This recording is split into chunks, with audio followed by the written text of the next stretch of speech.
hadirin yang kami hormati, kita akan langsung saja mengundang ketiga pasangan calon presiden dan wakil presiden nomor urut 1, 2, dan 3. Namun kita akan mengundang terlebih dahulu, inilah dia pasangan calon presiden dan wakil presiden nomor urut 1, Bapak Haji Anies Rashid Baswedan PhD dan Bapak Dr. Honoris Causa Haji Abdul Muhaimin Iskandar.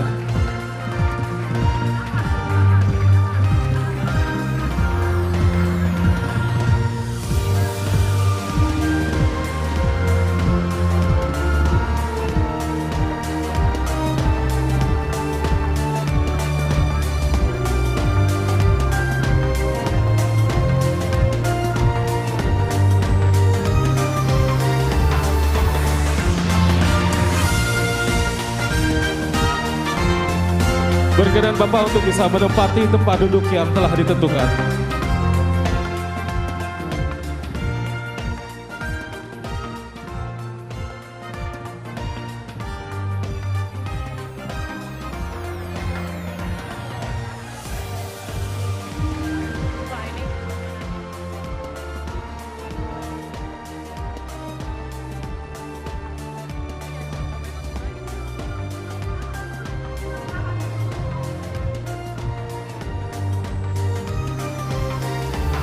Dan selanjutnya kita akan mengundang pasangan calon presiden dan wakil presiden nomor urut 2, Bapak Haji Prabowo Subianto dan Bapak Gibran Rakabuming Raka. Dan disilakan kepada Bapak untuk bisa menempati tempat duduk yang telah ditentukan.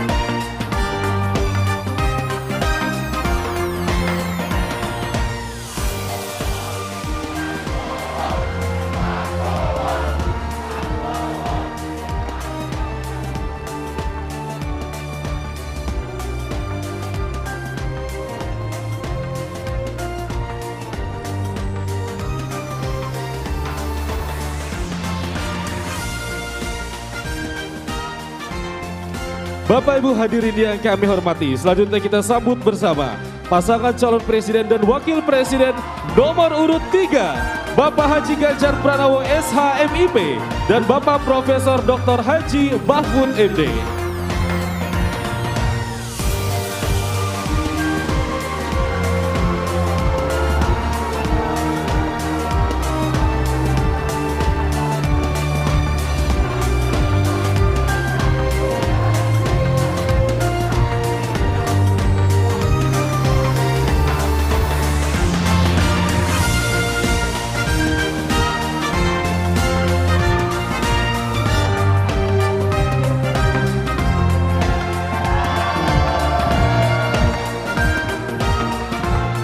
Berkenan kepada Bapak untuk bisa menempati tempat duduk yang telah ditentukan.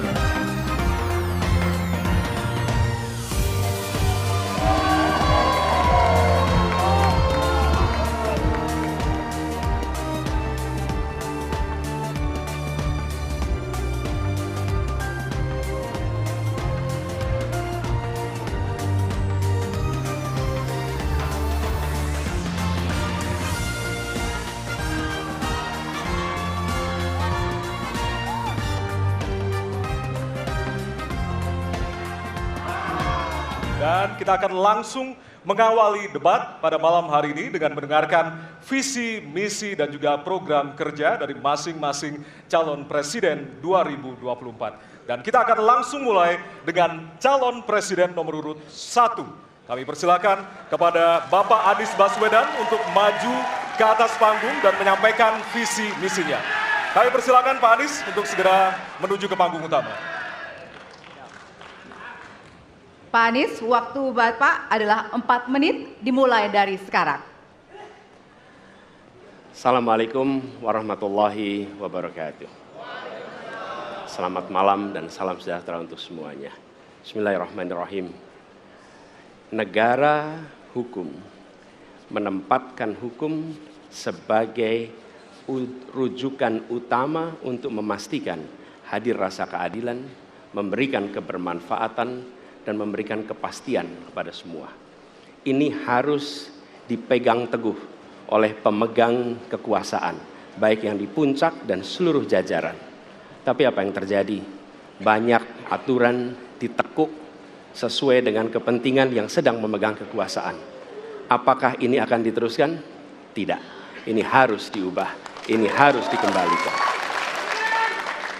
Kemudian kita menyaksikan betapa pada hari-hari ini tatanan ketika kita menyelenggarakan pemerintahan sering tidak sesuai dengan prinsip-prinsip hukum yang kita pegang. Karena itulah kami melihat perubahan ini harus kita kembalikan. Negara ini adalah negara hukum, bukan negara kekuasaan. Dalam negara hukum, kekuasaan diatur oleh hukum. Dalam negara kekuasaan, hukum diatur oleh penguasa. Dan kita tidak menginginkan itu terjadi. Pada saat ini, kalau kita lihat hukum itu harusnya tegak begini. Inilah hukum. Dalam kenyataannya, dia bengkok. Dia tajam ke bawah, dia tumpul ke atas. Dan kondisi ini tidak boleh didiamkan, tidak boleh dibiarkan, dan harus berubah. Karena itu kita mendorong perubahan. Mengembalikan hukum menjadi tegak kepada semuanya. Dan bila kita saksikan hari ini ada satu orang milenial bisa menjadi calon wakil presiden. Tetapi ada ribuan milenial, generasi Z yang peduli pada anak-anak bangsa, yang peduli pada mereka yang termarginalkan. Ketika mereka mengungkapkan pendapat, ketika mereka mengkritik pemerintah, justru mereka sering dihadapi dengan kekerasan, dihadapi dengan benturan, dan bahkan gas air mata. Apakah kondisi ini akan dibiarkan? Tidak, kita harus lakukan perubahan. Oleh karena itu, kami memperhatikan ini sebagai hal-hal yang mendasar. Yang tak kalah penting, ini kedua nih, yang tak kalah penting. Kita menyaksikan pada saat ini, ada peristiwa seperti peristiwa Ibu Mega. Ibu Mega Suryani Dewi, seorang ibu rumah tangga yang mengalami kekerasan rumah tangga, lapor pada negara, tidak diperhatikan, dan dia meninggal korban kekerasan. Apakah akan dibiarkan? Tidak, ini harus diubah. Dan tidak kalah penting, hadir bersama saya di sini ayahnya Harun Ar-Rasyid. Harun Ar-Rasyid adalah anak yang meninggal, pendukung Pak Prabowo di Pilpres 2019 yang menuntut keadilan pada saat itu. Protes hasil pemilu. Apa yang terjadi? Dia tewas sampai dengan hari ini tidak ada kejelasan. Apakah ini akan dibiarkan? Tidak, ini harus diubah. Karena itu, kami mendedikasikan diri, hadir untuk memberikan komitmen bahwa dari puncak sampai ke bawah, kami akan tegakkan hukum pada siapa saja. Kami kembalikan marwah kehidupan bernegara yang menempatkan hukum sebagai tempat yang paling tinggi. Dan ketentuan itu berlaku kepada semua, termasuk ketika menyangkut urusan ASN, menyangkut urusan TNI dan Polri. Terima kasih. Assalamualaikum warahmatullahi wabarakatuh. Terima kasih, Pak Anies. Kami persilakan kembali ke tempat. Berikutnya kami persilakan. Harap Mohon tenang. harap tenang. Harap tenang. Harap tenang para pendukung, harap tenang. Hadirin, kita akan harap lanjutkan tenang. ya. Harap tenang. Kita akan lanjutkan. Kami persilahkan calon presiden nomor urut 2, Bapak Prabowo Subianto, untuk maju ke atas panggung dan menyampaikan visi dan misi. Baik, para pendukung Harap harap tenang. tenang, kita akan lanjutkan. Baik, silakan. Bismillahirrahmanirrahim. Assalamualaikum warahmatullahi wabarakatuh. Salam sejahtera kita sekalian. Shalom, Om Swastiastu, Namo Buddhaya, salam kebajikan. Terima kasih kesempatan yang diberikan kepada saya untuk menyampaikan visi dan misi. Kami menempatkan hukum, HAM, perbaikan pelayanan pemerintahan, pemberantasan korupsi, perlindungan terhadap semua kelompok di masyarakat sebagai sesuatu yang sangat penting. Karena itu dalam visi misi kita, hal-hal ini ditaruh di paling atas. Kita sadar dan saya sadar sejak muda saya telah mengangkat sumpah untuk membela Pancasila dan Undang-Undang Dasar 45. Di dalam Undang-Undang Dasar 45, di situ pendiri-pendiri bangsa kita mendirikan sebuah republik. Republik itu harus didasarkan atas hukum dan kedaulatan rakyat. Itulah perjuangan saya selama ini. Dan saya pertaruhkan nyawa saya, jiwa saya untuk membela demokrasi, hukum dan HAM. Kita paham, kita mengerti masih banyak kekurangan. Tetapi kita harus bersyukur di tengah dunia yang penuh tantangan ketidakpastian, di mana terjadi perang di mana-mana, di mana negara-negara begitu banyak yang terjadi perang saudara, kerusuhan, Indonesia masih aman, Indonesia masih damai, Indonesia masih terkendali, harga-harga masih terkendali, ekonomi untuk rakyat kita masih aman. Karena apa? Karena kepemimpinan. Karena apa? Karena manajemen negara yang berhasil. Saudara-saudara, apakah di tengah 280 juta rakyat masa tidak ada kekurangan?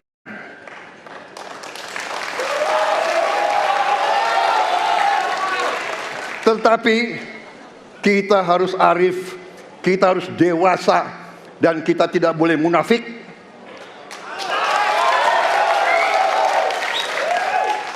Pemimpin itu ingarso sung telodo, harus memberi contoh.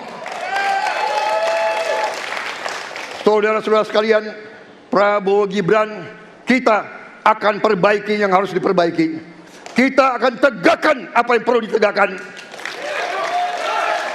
Dan kita bertekad memberantas korupsi sampai ke akar-akarnya. Memberantas korupsi sampai ke akar-akarnya. Saudara-saudara sekalian, saya kira demikian yang ingin saya sampaikan. Program kita baik, tujuan kita baik, keinginan kita baik.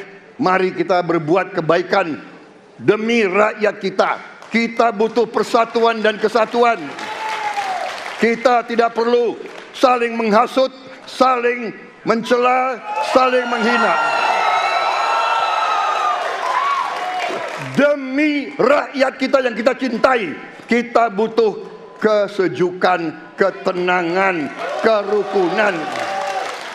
Kita negara majemuk, kita negara ratusan kelompok etnis, berbagai agama besar. Pemimpin harus sejuk, pemimpin harus dewasa. Waktu Anda habis, kami persilakan untuk kembali ke tempat duduk. Baik. Harap Para tenang. pendukung diharap tenang, Hadirin. para pendukung diharap tenang. Para Hadirin, pendukung harap tenang. harap tenang. Nanti Harap ada tenang. waktunya untuk memberikan apresiasi dan juga teriakan serta tepuk tangan. Kita Ya. akan lanjutkan untuk pasangan berikutnya yang di penyampaian visi misi oleh calon presiden nomor urut 3 kepada Bapak Prabowo, kepada Bapak Ganjar Pranowo. Kami persilakan untuk ke panggung. Harap tenang. Hadirin harap tenang. Bapak Ganjar, waktunya 4 menit dimulai dari sekarang. Assalamualaikum warahmatullahi wabarakatuh. Selamat malam, salam sejahtera untuk kita semua. Om Swastiastu, Namo Buddhaya, Rahayu. Bapak Ibu yang sangat saya hormati, para hadirin pemirsa debat malam ini yang sangat saya muliakan. Saya dan Pak Mahfud mulai perjalanan pada saat pembukaan kampanye dari ujung timur Indonesia dan barat. Dari Sabang sampai Merauke. Hanya ingin mendengarkan dan ingin melihat secara langsung apa yang disampaikan oleh rakyat. Apa yang dirasakan oleh rakyat sehingga ketika kontestasi 5 tahunan ini berlangsung, harapan itu ada dan masuk dalam pikiran seorang pemimpin, satunya pikiran, perkataan, dan perbuatan. Ini sesuatu yang sungguh penting. Di Merauke kami menemukan pendeta, namanya Pak Leo. Dia harus menolong seorang ibu ingin melahirkan, karena tidak adanya fasilitas kesehatan. Dan dia belajar dari YouTube. Sesuatu hak kesehatan yang tidak bisa didapat. Maka kita sampaikan kepada Pendeta Leo, kami akan bangunkan itu, dan kami akan kerahkan seluruh Indonesia, bahwa satu desa, satu puskesmas atau pustu, dengan satu nakes yang ada. Pak Mahfud juga menyampaikan kepada para guru yang ada di Aceh, di Sabang sana. Ada juga guru agama di sana. Kita ingin membangun Indonesia yang hebat dengan SDM yang unggul. Tapi apakah kita sudah memperhatikan mereka? Tentu kemajuan yang selama ini ada mesti kita lakukan jauh lebih cepat, lebih satset, dan perhatian itu mesti diberikan. Dan itulah di sana kita memperhatikan nasib para guru termasuk guru agama. Insentif kepada mereka kita berikan agar mereka bisa mengajarkan budi pekerti yang luhur dengan moderasi agama yang ada. Bapak Ibu, cerita ini belum cukup. Saya berjalan ke NTT. Kami ketemu dengan masyarakat yang ada di sana. Pak Ganjar, kenapa kami anak muda tidak mudah mendapatkan akses pekerjaan? Padahal itu hak kami. Kenapa kemudian kami mendapatkan kesulitan untuk akses internet padahal kami butuh belajar? Tidak sama dengan yang di Jawa. Catatan inilah yang mendorong pikiran kami, internet gratis untuk para siswa yang sedang bersekolah. Agar mereka punya kesamaan dengan kita semua yang ada di Jawa ini. Kami bergeser lagi, kemudian ketemu kawan-kawan penyandang disabilitas di NTB.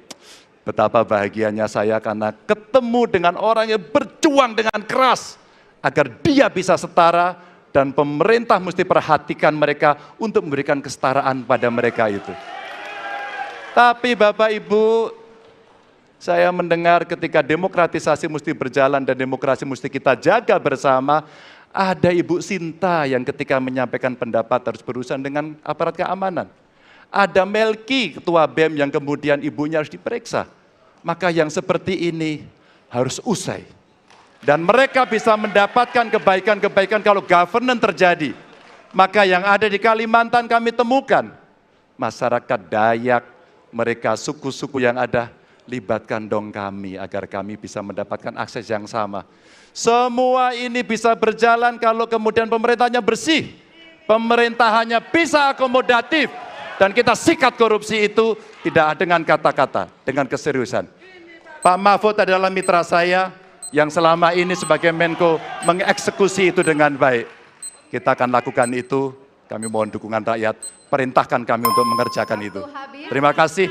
Wassalamualaikum warahmatullahi wabarakatuh. Kami persilakan kembali ke tempat. Hadirin, hadirin harap tenang. Hadirin, baik. Hadirin harap tenang, kita akan lanjutkan acara. Baik. Kini saatnya baru kita akan sama-sama memberikan apresiasi tepuk tangan kepada seluruh calon presiden yang sudah menyampaikan visi misinya. Di segmen ini, calon presiden akan menjawab pertanyaan dari tim panelis. Selain menjawab pertanyaan, masing-masing calon presiden juga diberikan kesempatan untuk saling menanggapi. Ya, tim panelis tentunya telah menyiapkan sejumlah pertanyaan dan menjaga kerahasiaannya. Untuk memastikan debat ini berlangsung secara adil, 3 pertanyaan dari masing-masing subtema akan diundi di hadapan Anda. Dan untuk itu, berkenan kami mengundang seluruh calon presiden untuk menuju ke panggung utama dan sesuai dengan posisi masing-masing. Kami persilakan kepada para calon presiden untuk menempati tempat yang telah disesuaikan. Coba sini, Mbak. Ya, hadirin, jika di segmen pertama kita memulai visi misi dari calon presiden nomor urut 1, maka pada segmen ini kita akan memulai pertanyaan kepada calon presiden nomor urut 2. Kami persilakan kepada panelis Bapak Agus Riwanto untuk mengambil subtema di fishbowl. Kami persilakan Pak Agus. Ya, silakan bisa dibuka. Diperlihatkan kepada kita semua tema yang terdapat di dalam bola.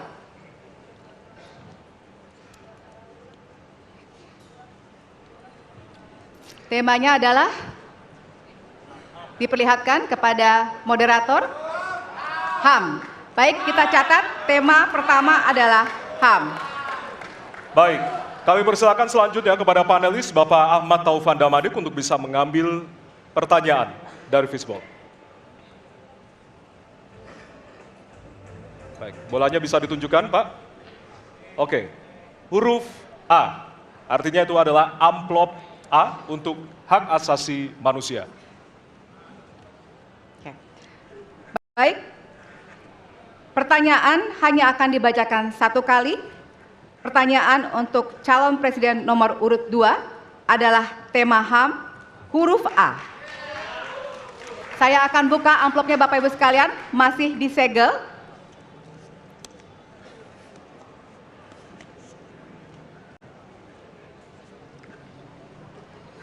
Kita mulai. Beberapa tahun terakhir, tren kekerasan meningkat di Papua. Sementara masalah keadilan dan HAM masih belum terselesaikan sehingga konflik terus berlanjut. Pertanyaannya, apa strategi yang Anda akan siapkan untuk menyelesaikan masalah HAM dan konflik di Papua secara komprehensif? Waktu menjawab 2 menit dimulai dari sekarang. Masalah Papua adalah rumit karena di situ terjadi suatu gerakan separatisme. Dan gerakan separatisme ini kita sudah ikuti cukup lama. Kita melihat ada campur tangan asing di situ. Dan kita melihat bahwa kekuatan-kekuatan tertentu selalu ingin Indonesia disintegrasi dan pecah. Untuk itu memang masalah hak asasi manusia itu menjadi sesuatu yang harus kita utamakan, dan diantaranya juga kita harus lindungi seluruh rakyat Papua, karena di situ kelompok teroris sekarang itu menyerang orang-orang Papua sendiri, rakyat yang tidak berdosa, perempuan, orang tua, anak kecil yang tidak bersenjata, diteror oleh kelompok teroris separatis ini. Jadi rencana saya pertama adalah tentunya menegakkan hukum, memperkuat aparat-aparat di situ, dan juga mempercepat pembangunan ekonomi. Dan Presiden Joko Widodo adalah Presiden di Republik Indonesia yang paling banyak ke Papua. Paling banyak ke Papua. Kalau tidak salah sampai hari ini beliau sudah lebih dari 19 kali ke Papua. Dan peningkatan pertumbuhan ekonomi di bawah pemerintah Pak Jokowi yang paling pesat, yang paling tinggi selama sejarah Republik Indonesia. Jadi yang saya katakan, saya akan lanjutkan, kita harus membawa kemajuan ekonomi, sosial, services yang terbaik untuk rakyat Papua, melindungi rakyat Papua dari keganasan para separatis dan teroris, dan menjamin penegakan hak asasi manusia. Terima kasih. Baik. Dan selanjutnya, ya, mohon Hadirin untuk tenang. harap tenang, Ya. kita lanjutkan. Baik, kami persilakan kepada calon presiden nomor urut 3 untuk menanggapi jawaban dari calon presiden nomor urut 2. Waktu Anda 1 menit, Bapak, dimulai dari sekarang. Terima kasih, tapi menurut saya rasanya tidak cukup Pak Prabowo. Karena dialog menurut saya menjadi sesuatu yang penting. Agar seluruh kekuatan yang ada di sana, seluruh kelompok yang ada di sana bisa duduk bersama untuk menyelesaikan itu. Itu menurut saya roots masalahnya. Pertanyaan saya simpel saja. Apakah Bapak setuju dengan model dialog yang saya tawarkan itu? Terima kasih. Saya setuju. Terima kasih. Baik, Baik. Bapak Prabowo, saya kita mau jawab. tahan dulu. Saya mau karena jawab. Waktunya Bapak merespon nanti setelah mendengarkan jawaban ataupun tanggapan dari paslon nomor Ya. 1. Atau terima kasih atas pengertiannya. Harap tenang, harap tenang, harap tenang hadirin, kita akan lanjutkan. Baik, selanjutnya kita akan lanjutkan dengan mempersilakan calon presiden nomor urut 1 untuk menanggapi jawaban calon presiden nomor urut 2. Waktunya 1 menit dari sekarang. Masalahnya bukan kekerasan. Karena ketika bicara kekerasan di Jakarta aja ada 3 pandangan. Ada yang menganggap ini terorisme, ada yang menganggap ini separatisme, ada yang menganggap ini kriminal. Di kita aja di Jakarta ada perbedaan pandangan. Apa masalah utamanya? Masalah utamanya adalah tiadanya keadilan di tanah Papua. Itu masalah utama. Oke? Jadi tujuannya bukan semata-mata tentang mentiadakan kekerasan. Karena damai itu bukan tiada kekerasan, damai itu ada keadilan. Itu prinsip utamanya. Nah, jadi caranya bagaimana? 1, atas semua peristiwa pelanggaran HAM yang terjadi dilakukan tindakan penyelesaian hingga tuntas. Oke? Yang kedua, mencegah terjadinya pengulangan dengan memastikan semua yang bekerja di Papua memahami bahwa yang harus dihadirkan bukan tidak ada kekerasan tapi keadilan. Yang ketiga, melakukan dialog dengan semua secara partisipatif. Terima kasih. Baik, terima kasih. Terima kasih. Dan selanjutnya kami persilakan kembali kepada calon presiden nomor urut 2 untuk merespon tanggapan dari kedua calon presiden lainnya, dan waktu Anda 1 menit Bapak, dimulai dari sekarang. Benar, saya sangat setuju. Kita harus ada pendekatan dialog. Benar, ya. Dan saya juga setuju. Harus. Tunggu dulu, aku mau jawab.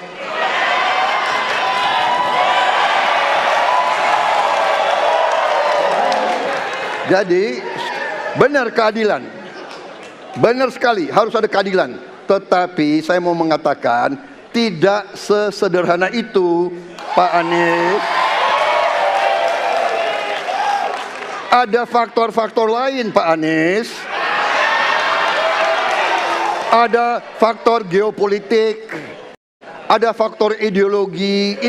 Inilah yang masalahnya tidak gampang, ya. Tetapi saya pendapat kita harus tegakkan keadilan. Kita harus dialog. Ini masalah bangsa. Ini harus kita, semua kekuatan harus kita rangkul. Baik, waktu habis Bapak. Waktu habis Bapak. Terima kasih. Hadirin harap tenang. Baik, Hadirin harap tenang, kita akan lanjutkan. Hadirin harap tenang, kita akan lanjutkan. Nanti kita akan kasih kesempatan untuk memberikan apresiasi kepada para calon presiden. Baik, selanjutnya kita akan beralih ke pertanyaan untuk calon presiden nomor urut 3. Kami persilakan kepada panelis Bapak Al Makin untuk mengambil subtema di fishbowl. Kami persilakan kepada panelis.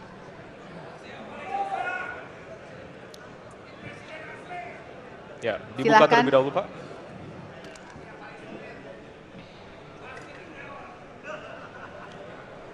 Diperlihatkan kepada moderator dan hadirin pemerintahan Dan peningkatan pelayanan publik.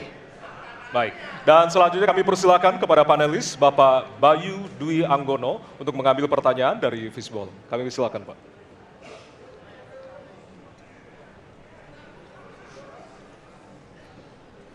Bisa ditunjukkan amplop C. Amplop C untuk pemerintahan dan peningkatan pelayanan publik. Baik, untuk calon presiden nomor urut 3, pertanyaannya adalah tema pemerintahan dan peningkatan pelayanan publik. Pertanyaan dari huruf C. Kita lihat bersama, Bapak Ibu sekalian, amplop juga masih disegel. Kita akan buka.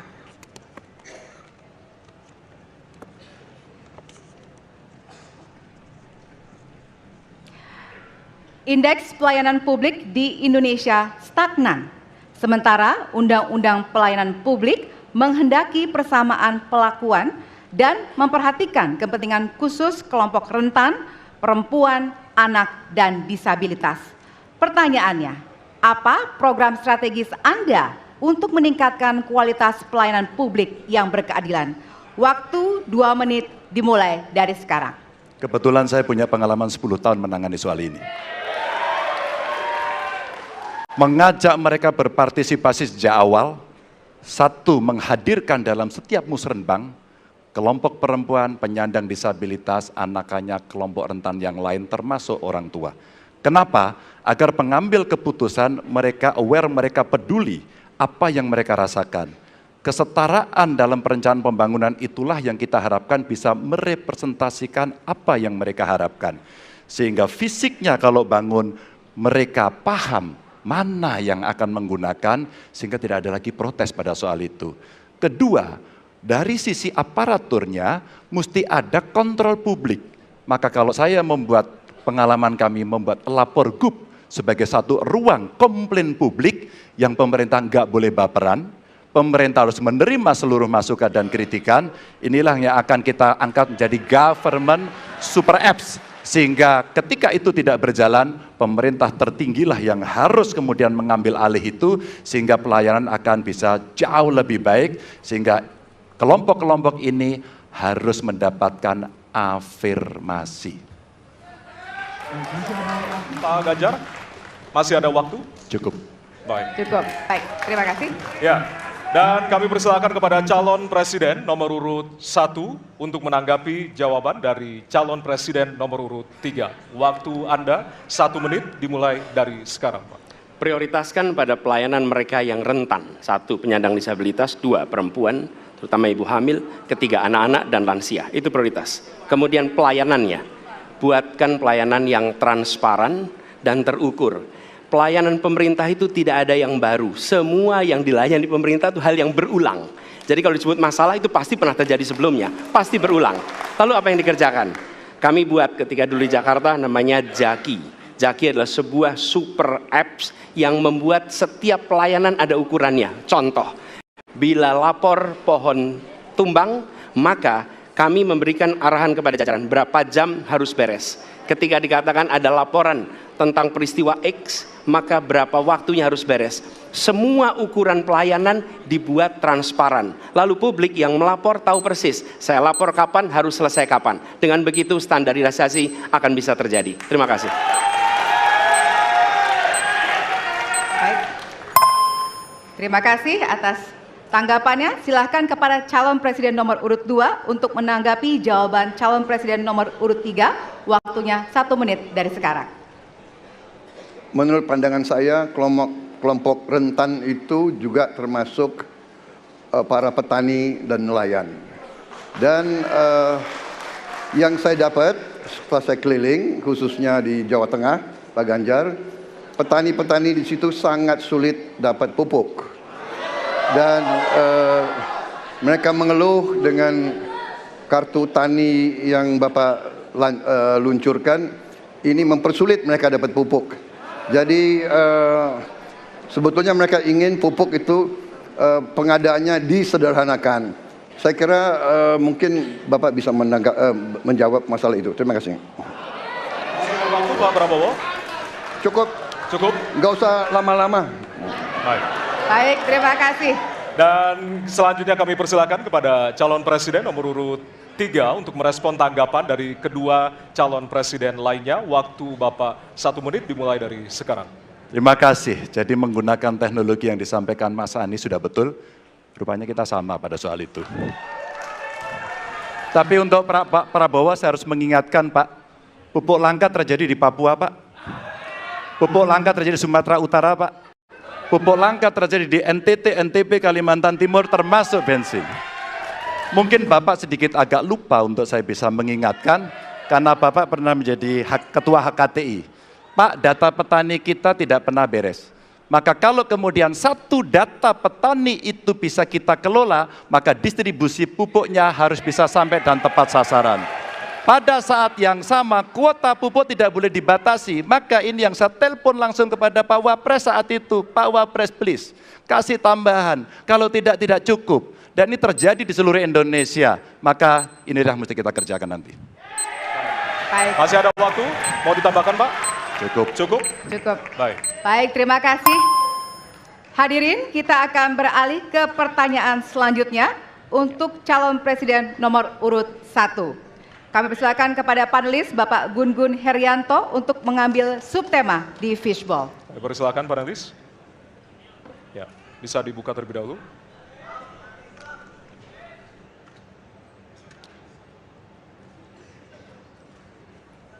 Tema ketiga adalah penanganan disinformasi dan kerukunan warga. Baik, kami persilakan untuk selanjutnya kepada panelis Bapak Hairul Fahmi untuk mengambil pertanyaan di Fishball.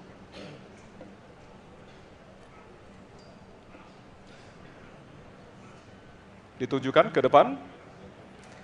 Adalah amplop Huruf A. A. Baik. Amplop A untuk penanganan disinformasi dan kerukunan warga. Baik, pertanyaan untuk calon presiden nomor urut 1 adalah tema penanganan disinformasi dan kerukunan warga, huruf A. Kita lihat bersama, masih disegel, kita akan buka bersama.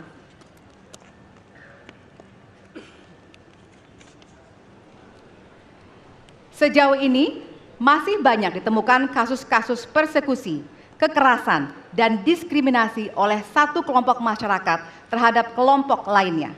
Pertanyaannya, apa kebijakan Anda untuk melindungi warga negara dan memperkuat toleransi dalam masyarakat Indonesia yang majemuk? Waktunya 2 menit dimulai dari sekarang. Setiap pelanggaran hukum tidak boleh dibiarkan tak dihukum. Karena apabila dibiarkan, dia akan menular dan dia akan dianggap sebagai sesuatu yang benar. Karena itu langkah yang pertama adalah setiap kali ada pelanggaran dikerjakan oleh siapapun, kapanpun, dimanapun, maka tegakkan aturan, tegakkan hukum. Nomor 1. Yang kedua, ketika kita berbicara kerukunan, maka kita harus melakukan usaha berkomunikasi dengan semua. Negara tidak boleh memusuhi salah satu unsur yang ada di masyarakat. Nggak boleh. Negara adalah penyelenggara yang harus menjangkau semua. Kami mungkin tidak suka, mungkin tidak setuju dengan pikiran seseorang, tapi negara harus memberikan hak kepada dia untuk berbicara, termasuk untuk mengkritik. Sehingga ada ruang kebebasan kepada rakyat untuk menyampaikan pendapatnya. Jadi kita harus sadar, negara bukan mengatur pikiran, negara bukan mengatur perasaan, negara mengatur tindakan. Di situ kita atur. Dan bila melanggar, maka itu dilakukan tindakan penegakan hukum. Lalu, ketika sampai kepada usaha untuk menjangkau semua, pasti komunikasi dilakukan. Tapi selalu saja ada peristiwa pelanggaran, ada peristiwa kekerasan, dan seringkali rakyat tak tahu kemana harus melaporkan. Dan ketika mereka berhadapan dengan pihak lain, seringkali mereka membutuhkan bantuan hukum. Karena mereka berhadapan dengan berbagai unsur yang ada di masyarakat. Karena itu kami merencanakan membuat sebuah program yang disebut sebagai online untuk pelayanan pengacara gratis. Jadi ini adalah online pelayanan gratis. Yang kami sebut sebagai, istilah yang kami gunakan adalah Hotline Paris. Itu namanya kira-kira. Nah, dengan cara begitu, maka rakyat mengalami masalah bisa minta tolong kepada negara untuk didampingi pengacara dari negara. Terima kasih. Baik. Terima kasih. Dan selanjutnya kami persilakan kepada calon presiden nomor urut 2 untuk menanggapi jawaban dari calon presiden nomor urut 1. Waktu Bapak 1 menit dimulai dari sekarang. Saya kira yang sangat dirasakan oleh banyak kelompok, terutama kelompok minoritas, Pak. Saya ingin tanya bagaimana tanggapan Bapak tentang keluhan adanya kelompok-kelompok minoritas yang ingin membuat tempat ibadah tapi sangat sulit karena faktor-faktor yang dipersulit oleh birokrasi dan sebagainya. Masih ada waktu, Bapak? Cukup. Sudah cukup? Baik, terima kasih. Selanjutnya kami persilakan kepada calon presiden nomor urut 3 untuk menanggapi jawaban calon presiden nomor urut 1. Waktunya 1 menit dimulai dari sekarang. Ada yang lebih penting saya kira, meskipun seluruh proses memang harus dilalui. Penegakan hukumnya, menghukum yang bersalah, dan aparat hukum tidak boleh ragu pada soal itu. Tapi ketika kemudian kita kembalikan pada persoalan yang potensial muncul, itulah kenapa Pak Mahfud kemarin di Sabang berbicara dengan banyak tokoh agama, agar di samping pendidikan agama, mereka memberikan juga pendidikan budi pekerti, agar kemudian dia bisa mengerti sejak awal bagaimana berbeda dalam suku, agama, golongan, sehingga mereka akan bisa bareng-bareng memahami. FKUB, tokoh masyarakat semua dilibatkan dalam proses keseharian dalam pengambilan keputusan. Kalau itu bisa terjadi, rasa-rasanya bangsa ini akan membangun harkat dan martabatnya karena kita memang berbeda, tapi kita dipersatukan. Baik. Masih ada waktu, Bapak? Cukup. Ya. Dan selanjutnya, kami persilakan kepada calon presiden nomor urut 1 untuk merespon tanggapan dari kedua calon presiden lainnya, dan waktu Bapak 1 menit dimulai dari sekarang. Terima kasih. Pak Prabowo, perlu kami sampaikan bahwa ketika kami bertugas di Jakarta, maka ada begitu banyak izin-izin gereja yang mandek 30 tahun, 40 tahun, dan tuntas dibereskan. Oke? Antrian yang amat panjang, yang tidak pernah selesai. Dan kemudian banyak kelompok agama dari mulai Buddha, Hindu, Kristen yang mengalami kesulitan mendirikan tempat ibadah, mereka menerima izin tempat ibadah dan mereka bisa beribadah dengan baik. Dan kalau boleh saya laporkan, dalam sejarah Gubernur Jakarta yang paling banyak memberikan izin rumah ibadah adalah Gubernur Anies Baswedan. Termasuk ketika umat Islam mau mendirikan masjid dan tidak bisa mendapat izinnya, saya bicara. Ketika umat Kristen mau mendirikan gereja tidak bisa mendapatkan izin dari masyarakat, saya bicara. Dan semuanya akhirnya mendapatkan izin untuk bisa beribadah. Terima kasih. Terima kasih. Baik, sudah cukup Bapak? Masih ada waktu? Cukup Ya. Baik, terima kasih. Kita berikan tepuk tangan buat calon presiden 2024. Di segmen ini kami akan melanjutkan mengundi pertanyaan dari fishbowl dan akan dijawab dengan mengambil pertanyaan dari fishbowl tersebut seperti segmen sebelumnya. Kami juga akan informasikan kepada Bapak Ibu sekalian hadirin yang hadir di ruangan ini untuk tetap menjaga ketenangan dan tidak menggunakan alat peraga kampanye pada saat debat berlangsung. Ya, dan kami tentunya memohon kerjasama dari para hadirin yang berada di halaman KPU untuk kemudian mematuhi aturan yang telah kita sepakati bersama tadi. Baik, kami persilakan kepada calon presiden untuk kembali menuju ke panggung utama. Kami persilakan kepada bapak-bapak untuk bisa menuju ke panggung utama. Baik, dan kita beralih ke pertanyaan untuk calon presiden nomor urut 3. Dan kami persilakan kepada panelis Ibu Lita Testa untuk mengambil subtema di fishbowl dan kami persilakan Ibu.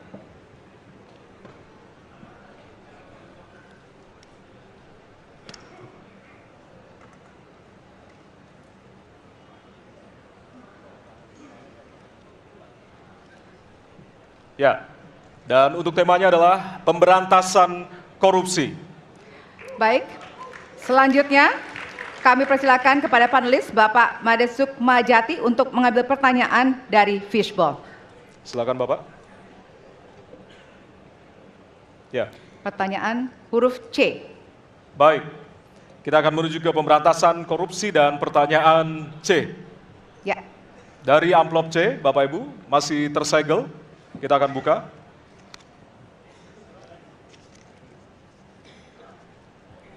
Pertanyaan untuk subtema pemberantasan korupsi.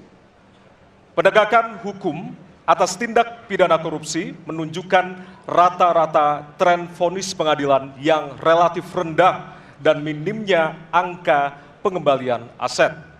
Pertanyaan, apa terobosan yang akan Anda lakukan untuk menimbulkan efek jera bagi pelaku korupsi sekaligus menyelamatkan aset negara yang dikorupsi? Waktu Anda 2 menit Bapak, dimulai dari sekarang. Terima kasih. Yang pertama dari si penegakan hukumnya dulu. Maka kalau saya mulai dari sini, maka yang mesti dilakukan adalah pemiskinan. Yang kedua perampasan aset. Maka segera kita bereskan undang-undang perampasan aset dan untuk pejabat yang korupsi bawa ke Nusa Kambangan. Agar bisa punya efek jera bahwa ini tidak main-main. Namun yang perlu diberikan adalah contoh dari seorang pemimpin bahwa dia hidup sederhana, dia tidak bermewah-mewah, dia mengajarkan bagaimana integritas itu dibangun. Untuk para pejabat, ada 2 yang penting sekali. 1, biarkan mereka berkembang dengan meritokrasi yang baik sehingga pada saat menduduki jabatan tidak ada lagi jual beli jabatan. Yang kedua, jangan biarkan mereka store pada pemimpinnya. Kalau ini terjadi, kerunyaman itu akan muncul. Data ICW menunjukkan sekitar 230-an triliun dalam 10 tahun terakhir kerugian negara itu terjadi. Dan ini ekuivalen kalau bisa kita pakai untuk membuat puskesmas kira-kira 27.000. Terbayangkan oleh kita, edukasi itu mesti kita tunjukkan dengan sekali lagi teladan dari seorang pemimpin dan pemimpin tidak boleh ragu untuk memutuskan itu. Masih ada waktu Bapak, akan menambahkan? Cukup? Baik. Cukup, baik. Harap tenang. Terima kasih. Kami persilakan kepada calon presiden nomor urut 1 untuk menanggapi jawaban calon presiden nomor urut 3. Waktunya 1 menit, dimulai dari sekarang. Koruptor dijeratkan dengan undang-undang perampasan aset disahkan dan hukumannya mengikuti pemiskinan. 1. Yang kedua, yang tidak kalah penting, undang-undang KPK harus direvisi sehingga KPK menjadi lembaga yang kuat kembali. Yang ketiga, diberikan imbalan, reward kepada mereka yang membantu melakukan pelaporan, penyelidikan, sehingga ketika melaporkan kita akan punya partisipasi masyarakat dan itu dibolehkan oleh undang-undang. Dengan begitu maka bukan hanya aparat penegak hukum tapi seluruh rakyat ikut memerangi korupsi. Korupsi harus gerakan anti korupsi harus menjadi gerakan semesta yang melibatkan seluruh rakyat. Kemudian yang keempat, yang tidak kalah penting adalah standar etika untuk pimpinan KPK harus standar yang tinggi. Terima kasih. Baik. Ya. Dan selanjutnya kami silakan kepada calon presiden nomor urut 2 untuk menanggapi jawaban dari calon presiden nomor urut 3. Waktu Bapak 1 menit dimulai dari sekarang. Terus terang saja, saya dalam hal ini setuju dengan sikap dan jawaban dari Pak Ganjar masalah korupsi. Korupsi adalah pengkhianatan terhadap bangsa. Korupsi harus diberantas sampai ke akar-akarnya.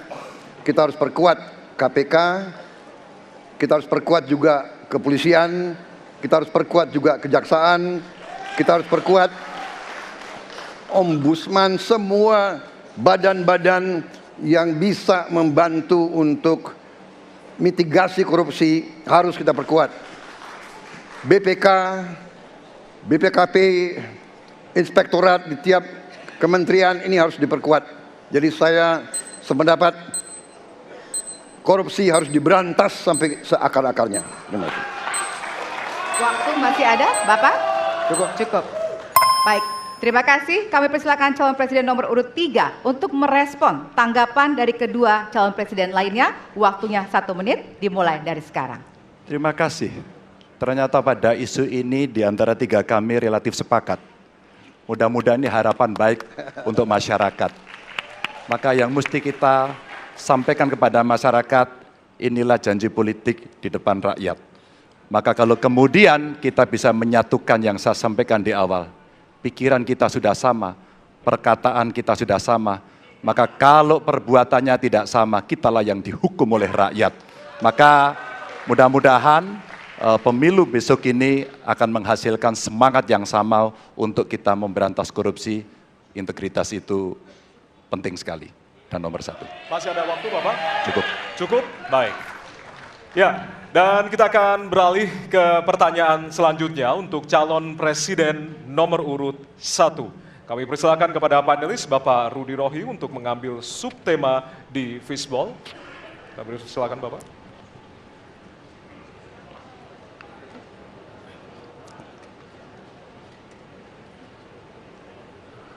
Diperlihatkan kepada kami semua, Bapak. Apa? Baik, temanya adalah penguatan demokrasi. Baik. Baik, selanjutnya kepada panelis Ibu Susi Dwi Haryanti untuk mengambil pertanyaan dari fishball. Hurufnya adalah A. Penguatan demokrasi dengan amplop A. Baik. Masih tersegel Bapak Ibu? Kita akan langsung buka.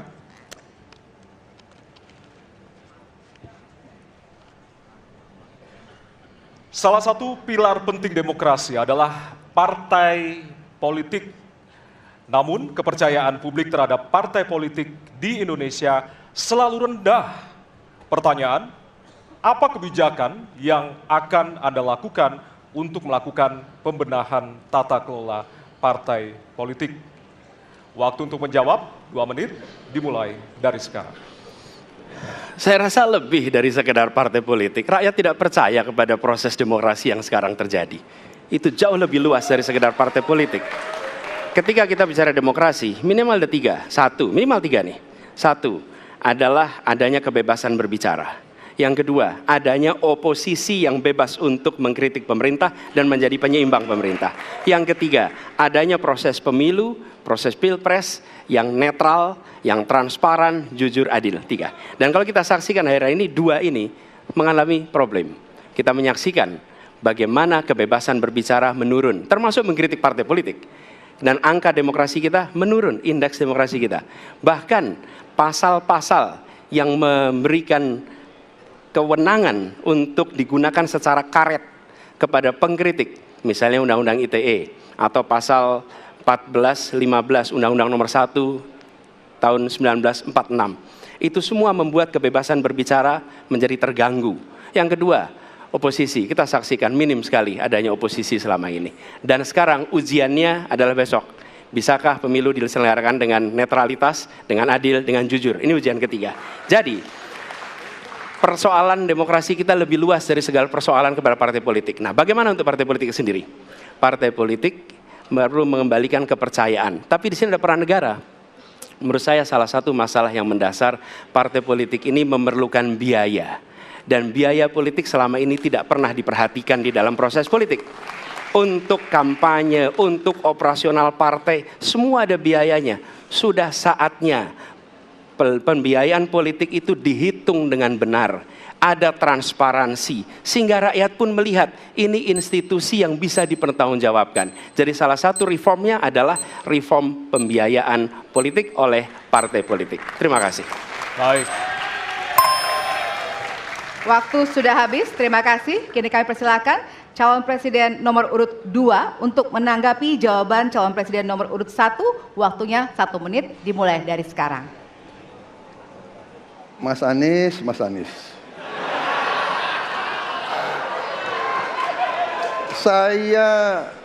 Saya berpendapat Mas Anies ini agak berlebihan. Mas Anies mengeluh tentang demokrasi ini dan itu dan ini. Mas Anies dipilih jadi gubernur DKI menghadapi pemerintah yang berkuasa. Saya yang mengusung Bapak.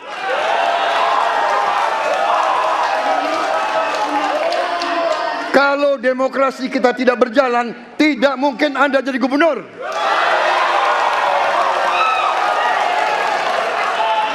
Kalau Jokowi diktator, Anda tidak mungkin jadi gubernur. Saya waktu itu oposisi, Mas Anies. Anda ke rumah saya, kita oposisi, Anda terpilih. Waktu habis, Bapak. Harap tenang, Bapak Prabowo. Baik, para pendukung, kami mohon untuk tenang, para pendukung. Para pendukung, Baik. harap tenang. Kita akan lanjutkan dialog kita. Harap tenang, hadirin, harap tenang. Kami sampaikan kembali, hadirin harap tenang. Apabila tidak tenang, maka debat tidak dapat dilanjutkan. Ya, kami mohon kerjasamanya kepada para hadirin yang berada di halaman gedung KPU untuk bisa menaati aturan yang telah kita sepakati bersama. Ya. Baik, selanjutnya kepada calon presiden nomor urut 3, kami silakan untuk menanggapi jawaban calon presiden nomor urut 1. Waktunya 1 menit dari sekarang. Saya jadi tidak enak ini Mbak hari ini. Mohon maaf. Saya tidak enak karena 2 kawan saya sedang nagih janji dan membuka buku lama. Tapi percaya begini, yang pertama tidak ada demokrasi tanpa partai politik. Tidak ada, suka tidak suka, mau tidak mau. Dan fungsi partai politik itu adalah agregasi, sumber rekrutmen kader, pendidikan politik. Kebetulan saya pernah menjadi ketua pansus undang-undang partai politik. Maka pada saat perdebatan penguatan dari sisi anggaran, penguatan dari sisi partisipasi masyarakat mesti dilakukan, saat itu tidak terlalu banyak yang setuju. Maka Mas Anies, soal oposisi tidak oposisi, soal kepentingan saja kok.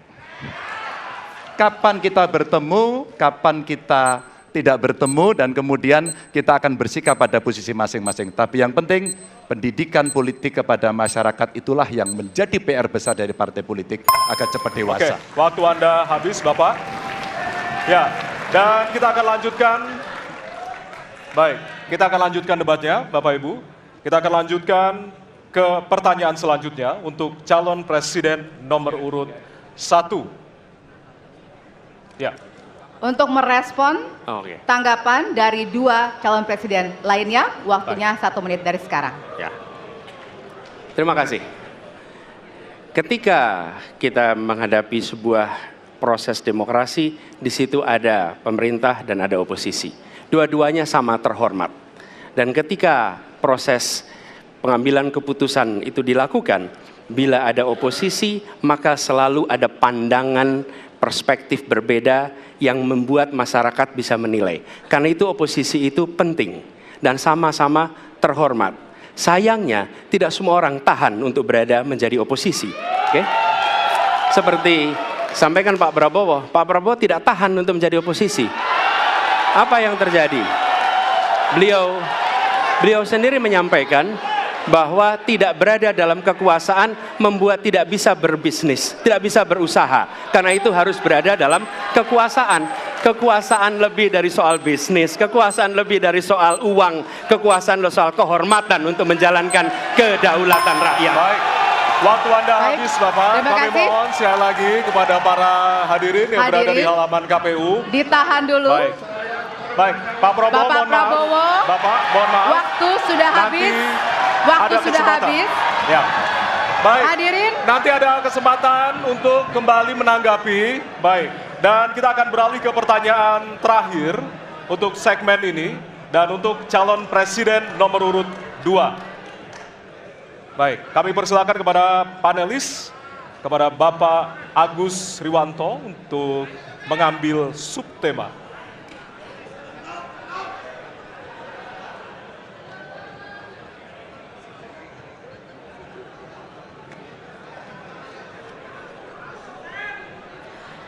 Kami mohon kepada hadirin untuk tenang, untuk menjaga kelancaran debat.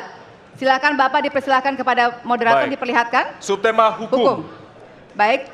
Selanjutnya kami silakan kepada panelis Bapak Wawan Mashud untuk mengambil pertanyaan dari Fishball. Kami persilakan Bapak.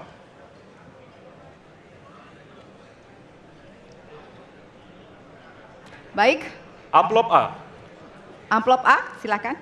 Ya, masih tersegel, kita akan buka.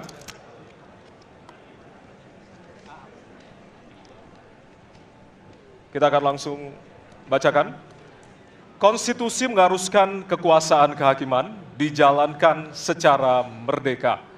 Sementara lembaga kekuasaan kehakiman saat ini cenderung diintervensi oleh cabang kekuasaan lainnya. Pertanyaannya, apakah Anda setuju dengan pernyataan tersebut? Apa alasannya dan apa komitmen Anda untuk menjaga independensi kekuasaan kehakiman?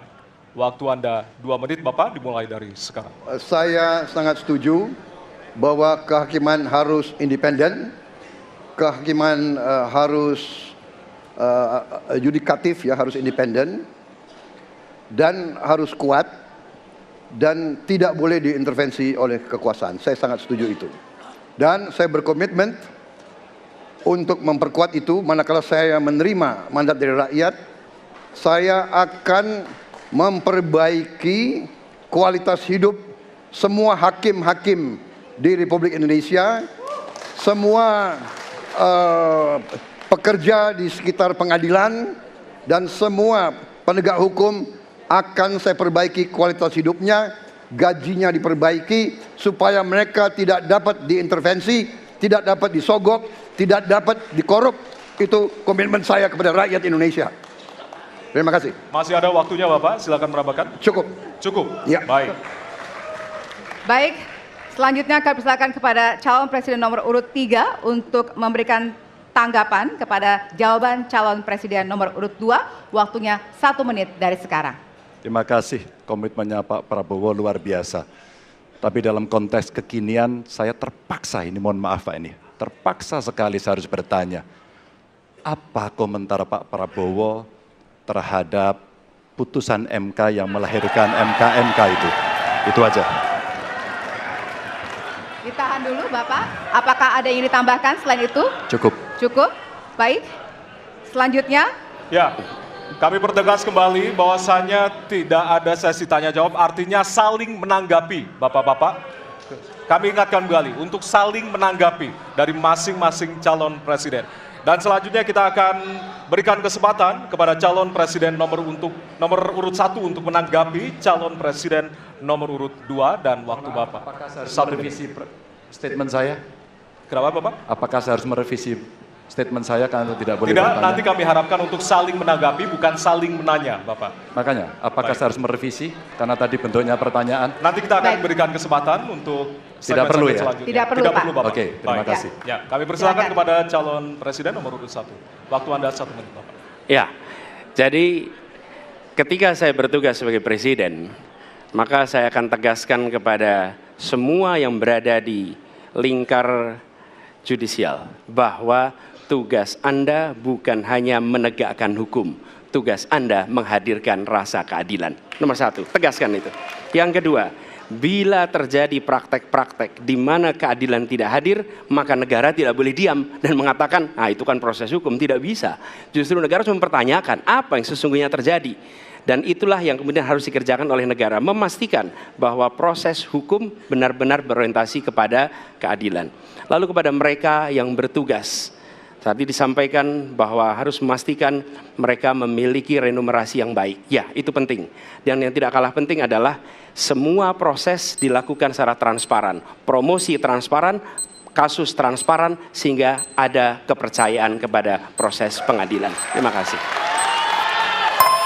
Baik, waktu habis. Selanjutnya kami persilakan kepada calon presiden nomor urut 2 untuk merespon tanggapan dari calon presiden lainnya. Waktunya 1 menit dari sekarang. Saya kira mengenai Mahkamah Konstitusi, aturannya sudah jelas. Kita juga bukan anak kecil, rakyat kita juga pandai, rakyat kita lihat, rakyat kita tahu. Mas Ganjar, kita tahulah ya bagaimana prosesnya, ya. Yang intervensi siapa, ya kan? Yang intervensi siapa? Tapi intinya adalah kita tegakkan konstitusi, kita tegakkan undang-undang, kita perbaiki yang kurang sempurna, dan kita patuh kepada komitmen undang-undang itu sendiri. Jadi saya kira itu tentang apa tadi disampaikan Pak Anies. Dalam hal ini saya setuju dengan Pak Anies. Dalam hal ini. Waktunya masih ada, Ya. Bapak? Saya sependapat kita harus membuat yudikatif kuat, harus ada merit system, harus ada ujian-ujian yang baik. Waktunya supaya habis hakim sekarang, itu Bapak. hakim yang Terima terbaik kasih untuk Indonesia. atas jawabannya. Baik. Sekarang kita kasih apresiasi dari 3 calon presiden yang tentunya sudah saling menanggapi di kesempatan segmen kali ini. Hadirin, jika pada segmen sebelumnya pertanyaan dibuat oleh tim panelis, maka di segmen ini dan segmen selanjutnya pertanyaan murni dari para calon presiden. Ya, Jawaban pertanyaan akan ditanggapi oleh capres penanya untuk kemudian direspon kembali oleh calon presiden yang menjawab. Sebelumnya, kita undang kembali seluruh calon presiden untuk naik ke atas panggung. Kami persilakan Bapak untuk menuju ke panggung utama. Ya, dan untuk segmen ini kesempatan pertama akan diberikan kepada calon presiden nomor urut 1 untuk bertanya kepada calon presiden nomor urut 2. Dan waktu Bapak 1 menit dimulai dari sekarang. Terima kasih. Pada tanggal 25, Pak Prabowo mendaftar ke KPU sebagai pasangan calon presiden, calon wakil presiden. Sesudah keputusan MK. Dan kemudian di MK dibentuk MK-MK. Yang hasilnya mengatakan bahwa terjadi pelanggaran etika berat. Yang menyebabkan keputusan yang dibuat oleh MK secara etika bermasalah. Kemudian, Bapak punya waktu sampai dengan tanggal 13 November. Karena di situ adalah waktu terakhir untuk mengambil keputusan bila ada perubahan. Sesudah Bapak mendengar bahwa ternyata pencalonan persyaratannya bermasalah secara etika. Pertanyaan saya, apa perasaan Bapak ketika mendengar bahwa ada pelanggaran etika di situ? Baik, waktunya habis. Kami berikan kesempatan kepada calon presiden nomor urut 2 untuk menjawab selama 2 menit. Waktunya dimulai dari sekarang. Jadi Mas Anies ya memang suatu perkembangan politik itu ada beberapa segi perspektif ya. Jadi tim saya, para pakar hukum yang mendampingi saya menyampaikan bahwa dari segi hukum tidak ada masalah. Masalah yang dianggap pelanggaran etika sudah diambil tindakan dan keputusan ya waktu itu oleh pihak yang diberi wewenang. Kemudian sudah ada tindakan, dan tindakan pun itu masih diperdebatkan karena yang bersangkutan masih memproses. Tetapi intinya adalah bahwa keputusan itu final dan tidak dapat dirubah. Ya, saya laksanakan ya. Dan kita ini bukan anak kecil, Mas Anies ya. Anda juga paham ya. Sudahlah ya. Sekarang begini, intinya rakyat yang putuskan, rakyat yang menilai. Kalau rakyat tidak suka Prabowo dan Gibran, nggak usah pilih kami, saudara-saudara sekalian. Dan saya tidak takut tidak punya jabatan, Mas Anies. Sorry ya. Sorry ya.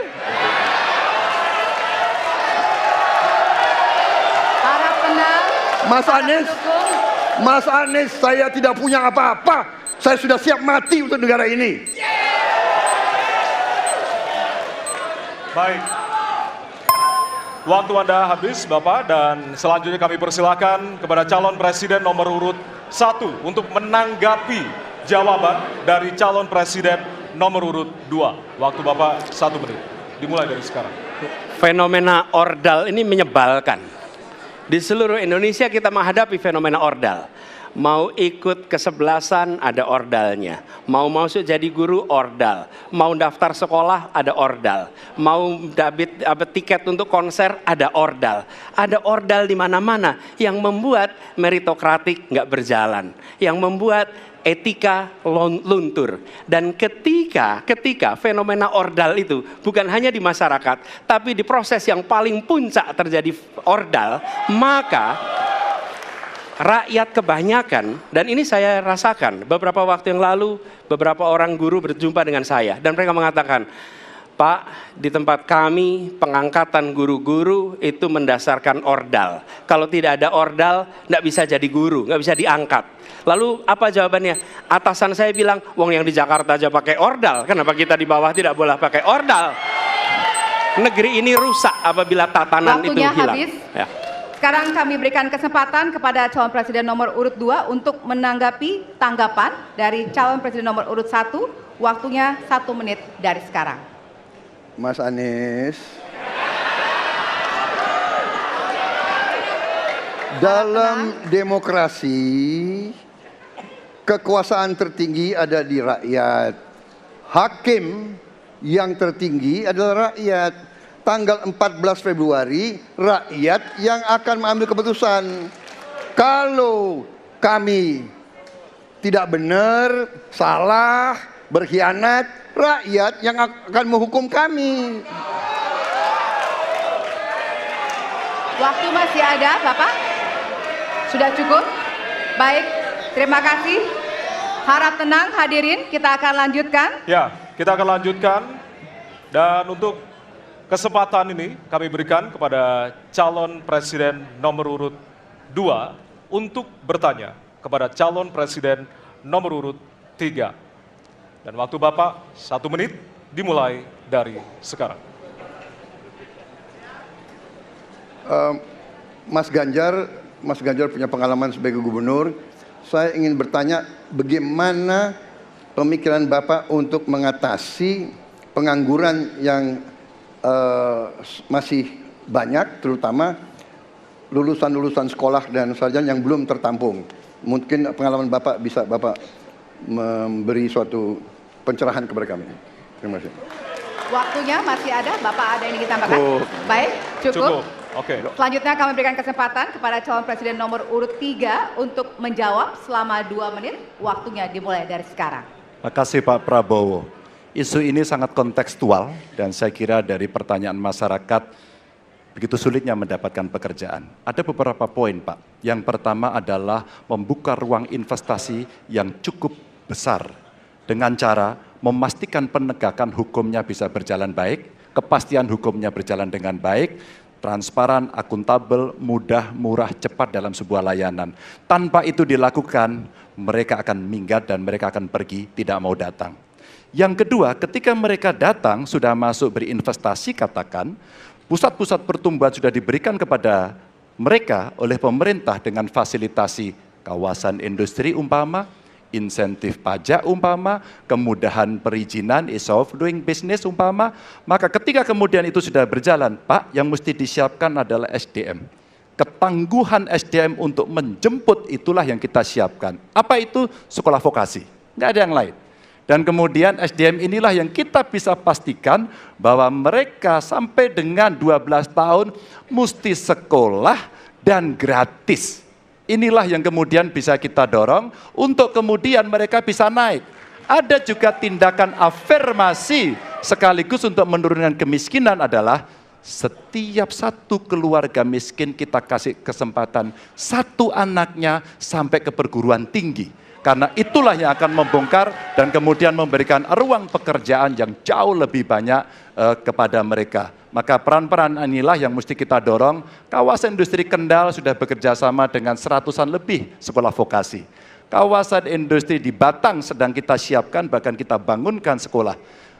Kerjasama antara pusat, provinsi, kabupaten menjadi begitu penting untuk memfasilitasi itu, dan kemudian tugas kita mensosialisasikan untuk mereka bisa terlibat di dalamnya. Baik. Ya, waktu Anda habis Bapak, dan kami persilakan kepada calon presiden nomor urut 2 untuk menanggapi jawaban dari calon presiden nomor urut 3. Waktu Bapak 1 menit. Saya senang mendengar jawaban itu.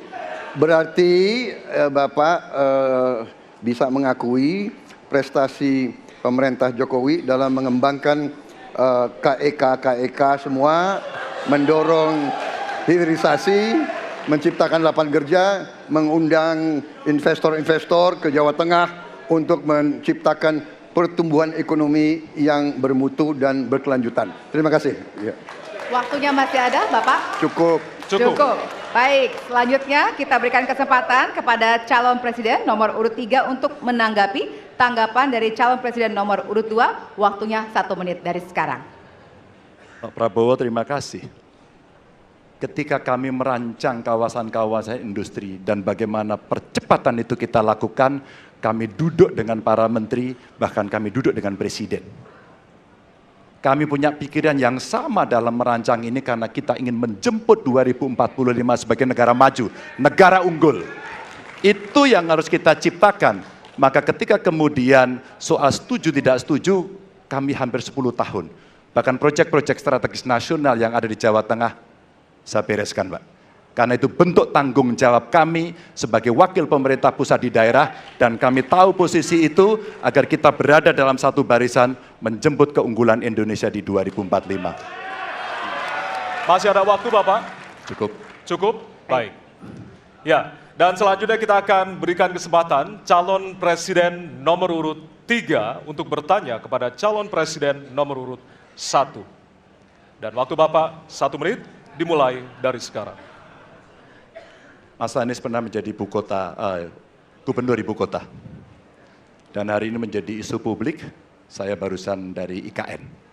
Mas Anies, dengan berbagai kondisi yang ada di Jakarta, traffic jam, orang bermigrasi, bagaimana polusi yang terjadi, saya pengen dapat statement yang clear dari Mas Anies. Apa pendapat Mas Anies ketika kemudian Indonesia sentris itu ingin dibangun, mimpi besar anak bangsa sejak presiden sebelumnya ingin dibangun untuk memindahkan ibu kota dari Jakarta ke IKN. Silakan. Baik, waktunya masih ada, Bapak? Cukup. Cukup? Baik, terima kasih. Kemudian kami silakan calon presiden nomor urut 1 untuk memberikan jawaban selama 2 menit, dimulai dari sekarang. Kalau ada masalah jangan ditinggalkan, diselesaikan. Itu filosofi nomor 1. Jadi ketika di Jakarta menghadapi masalah, maka masalah lingkungan hidup, masalah lalu lintas, kepadatan penduduk, ini harus diselesaikan. Ditinggalkan tidak kemudian membuat otomatis selesai.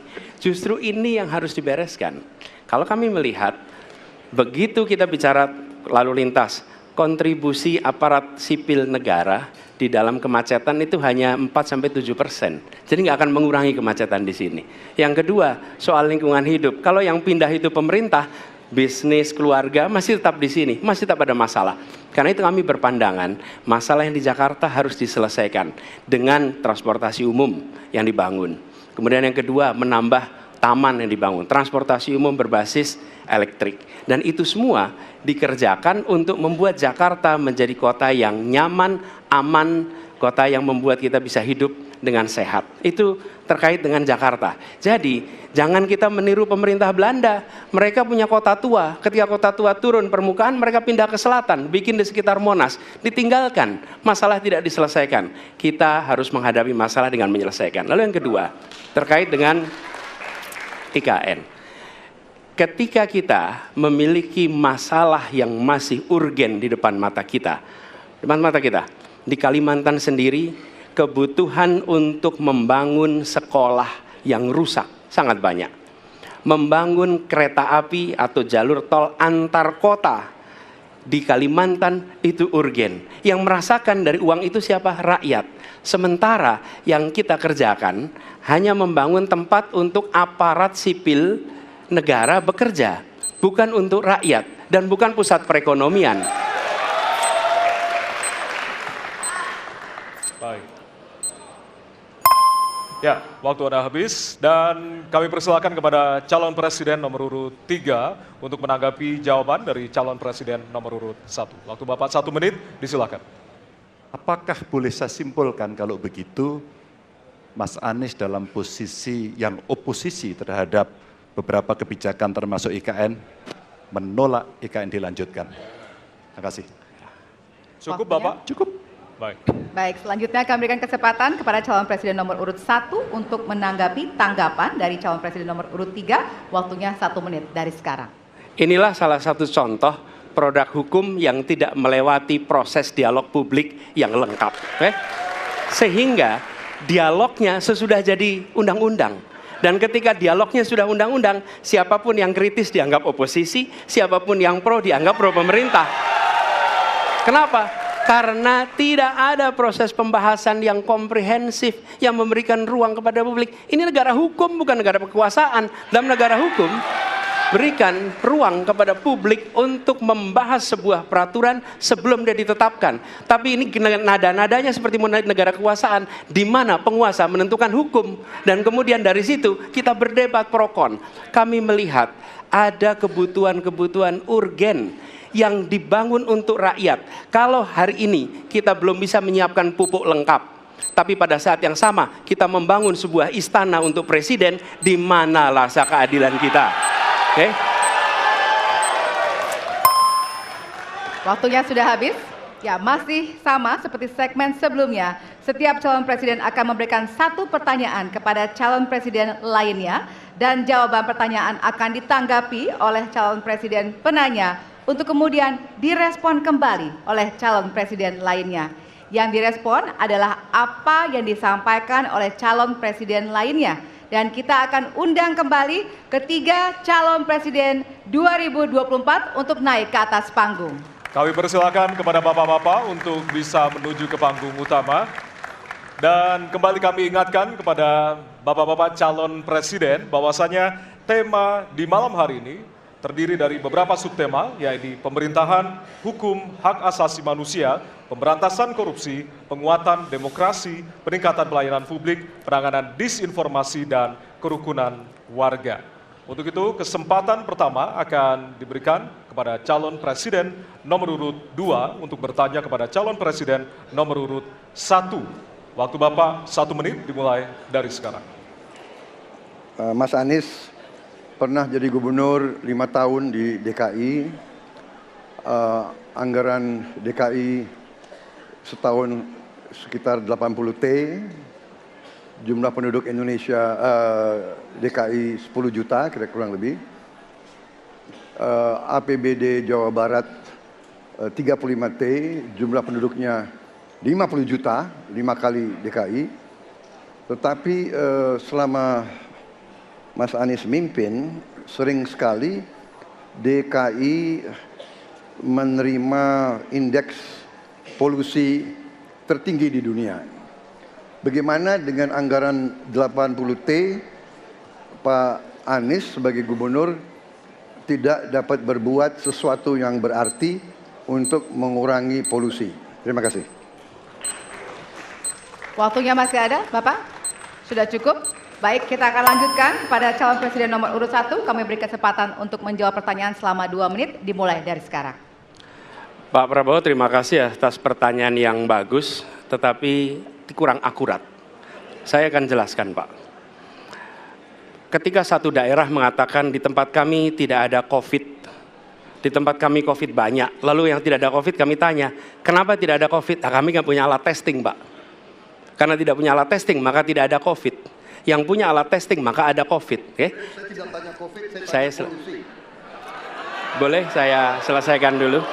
Ya. Jadi, apa yang terjadi? Di Jakarta kami memasang alat pemantau polusi udara.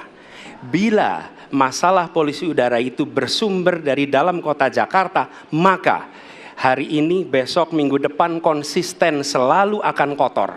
Tapi apa yang terjadi? Ada hari di mana kita bersih, ada hari di mana kita kotor. Ada masa minggu pagi, Jagakarsa sangat kotor. Apa yang terjadi? Polusi udara tak punya KTP. Angin tak ada KTP-nya. Angin itu bergerak dari sana sini. Ketika polutan yang muncul dari pembangkit listrik tenaga uap mengalir ke Jakarta, maka Jakarta punya indikator, karena itu Jakarta mengatakan ada polusi udara. Ketika anginnya bergerak ke arah Lampung, ke arah Sumatera, ke arah Laut Jawa, di sana tidak ada alat monitor, maka tidak muncul.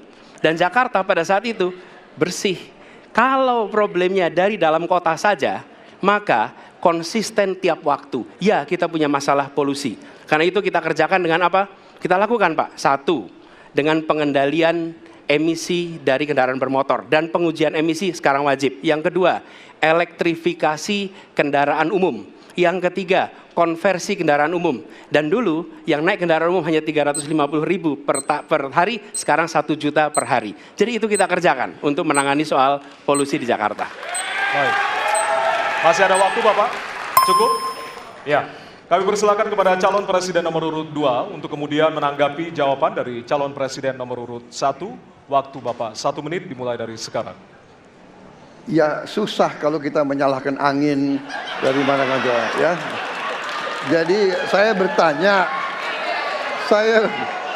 bertanya dengan anggaran segitu besar, jumlah penduduk, ya, langkah-langkah yang bisa dilakukan untuk dengan real dalam 5 tahun mengurangi polusi, juga di mana rakyat Jakarta begitu banyak yang mengalami sakit pernafasan.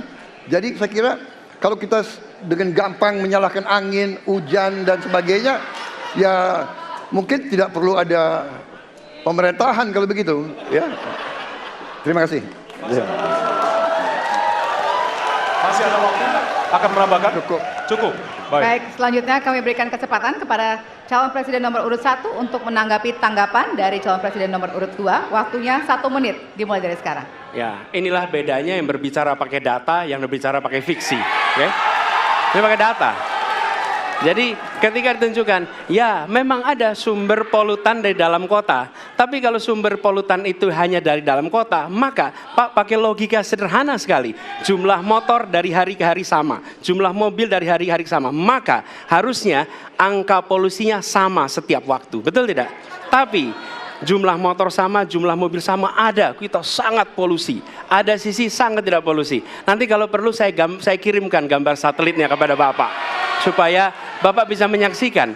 Dan inilah mengapa kita mengambil langkah itu pakai ilmu pengetahuan, pakai data, dan menggunakan saintis untuk terlibat. Kalau tidak pakai itu, maka nggak akan ada langkah yang benar. Dan ini kemudian saya teruskan, Pak, bagaimana pengendalian itu dikerjakan untuk dalam Jakarta. Jika saya terpilih presiden, maka yang luar Jakarta saya kendalikan juga, Pak. Baik. Terima kasih. Ya. Dan selanjutnya kami akan beri kesempatan bertanya yang tentunya akan diberikan kepada calon presiden nomor urut 3 untuk bertanya ke calon presiden nomor urut 2. Waktu Bapak 1 menit dimulai dari sekarang. Izinkan saya harus membaca data untuk mengingatkan. Pak Prabowo, karena nomor 2 saya pertanyaannya 2. Ada 12 kasus pelanggaran HAM berat yang sudah dikeluarkan mulai dari peristiwa 65, penembakan misterius, Talang Sari, penghilangan paksa sampai Wamena. Dan saya ingatkan tahun 2009 DPR sudah mengeluarkan 4 rekomendasi pada saat itu kepada Presiden. 1, membentuk pengadilan HAM ad hoc. Yang kedua, menemukan 13 korban penghilangan paksa. Yang keempat, memberikan kompensasi dan pemulihan. Dan yang keempat, meratifikasi konvensi anti penghilangan paksa sebagai upaya pencegahan. Pertanyaan saja 2. Kalau Bapak ada di situ, apakah akan membuat pengadilan HAM dan membereskan rekomendasi DPR? Pertanyaan kedua, di luar sana menunggu banyak ibu-ibu, apakah Bapak bisa membantu menemukan di mana kuburnya yang hilang agar mereka bisa berziarah? Saya persilakan.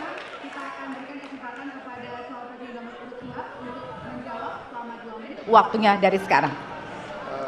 Pak Ganjar tadi justru Anda sebut tahun 2009 kan? Ya. Jadi sekian tahun yang lalu kan? Betul.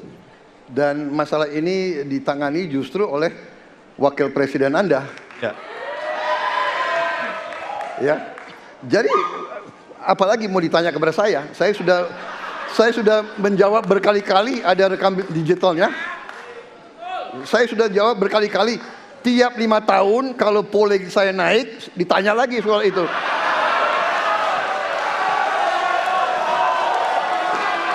Bapak tahu data nggak? Bapak tanya ke Kapolda, tahun ini berapa orang hilang di DKI? Tahun ini, ya, ada mayat yang diketemukan baru beberapa hari yang lalu dan sebagainya. Come on, Mas Ganjar.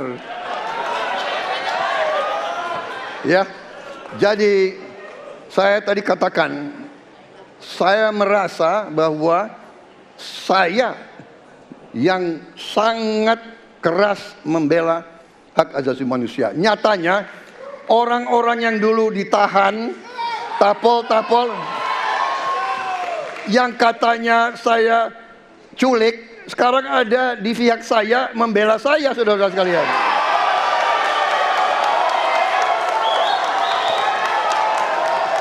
Jadi masalah HAM jangan dipolitisasi, Mas Ganjar, ya.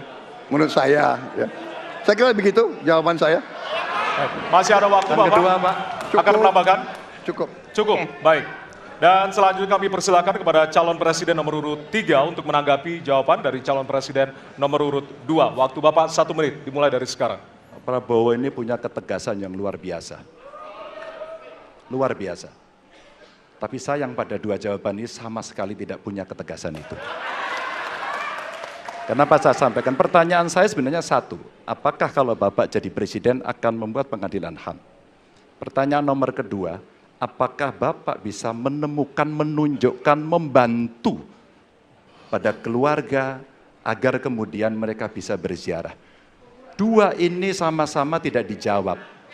Maka kalau kemudian saya boleh meminta, kalau saya jadi presiden, Pak, saya akan bereskan ini, Pak. Agar kemudian dalam kontestasi pilpres berikutnya, ini tidak akan muncul lagi karena presidennya tegas menuntaskan pekerjaan itu pada eranya. Terima kasih. Waktunya masih ada, Bapak? Cukup. Cukup. Baik, kita berikan kesempatan kepada calon presiden nomor urut 2 untuk menanggapi tanggapan dari calon presiden nomor urut 3. Waktunya 1 menit dari sekarang. Loh kok dibilang saya tidak tegas? Saya tegas akan menegakkan hak asasi manusia. Masalah yang Bapak tanyakan agak tendensius. Kenapa yang 13 orang hilang pada saat itu ditanya kepada saya? Itu tendensius Pak Ganjar, ya. Itu tendensius. Dan wakil Bapak yang mengurus ini selama ini. Jadi kalau memang keputusannya mengadakan pengadilan HAM, ya kita adakan pengadilan HAM. Tidak ada masalah. Ya. Baik. Sudah Pak? Masih ada waktunya waktu? Pak?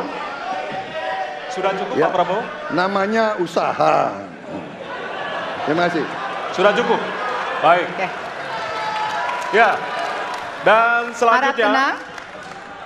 kita akan menuju ke pertanyaan dan kali ini kesempatan bertanya akan diberikan kepada calon presiden nomor urut 1 untuk kemudian bertanya kepada calon presiden nomor urut 3. Waktu Bapak 1 menit dimulai dari sekarang. Ada 2 peristiwa yang menarik perhatian dan perlu kita bahas di sini. Oke. Peristiwa Kanjuruhan dan peristiwa kilometer 50. Di situ proses hukum sudah dijalankan, tetapi rasa keadilan masih belum muncul. Pada saat ini kita menyaksikan masih banyak pertanyaan, bahkan keluarga-keluarga korban masih mempertanyakan. Karena itu, saya ingin bertanya kepada Pak Ganjar. Saya posisinya adalah ini harus dituntaskan. Ini harus bisa menghadirkan rasa keadilan, bukan saja soal legalnya yang sudah diselesaikan. Saya ingin tanya posisi Pak Ganjar di dalam 2 peristiwa ini. Terima kasih. Waktunya masih ada Bapak? Sudah cukup? Oh, udah cukup. Baik. Baik. Terima kasih kepada calon presiden nomor urut 3. Kami berikan kesempatan untuk menjawab selama 2 menit. Waktunya dimulai dari sekarang. Terima kasih Mas Anies.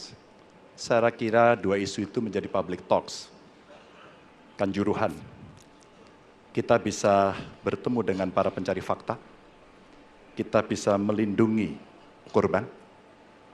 Kita bisa membereskan urusan mereka dari sisi keadilan korban. Termasuk di kilometer 50. Ketika kita bisa bereskan semuanya, maka kita akan naik dalam 1 tahap. Apakah kemudian proses legal dan kemudian mencari keputusan yang adil bisa dilakukan? Jawaban saya, bisa. Jadi dalam pemerintahan ini mesti berani untuk tidak lagi menyandra persoalan-persoalan masa lalu sehingga berlarut-larut. Sehingga apa yang terjadi ketika muncul terus-menerus akan menjadi sensi. Sensi terus, karena tidak pernah ada keputusan.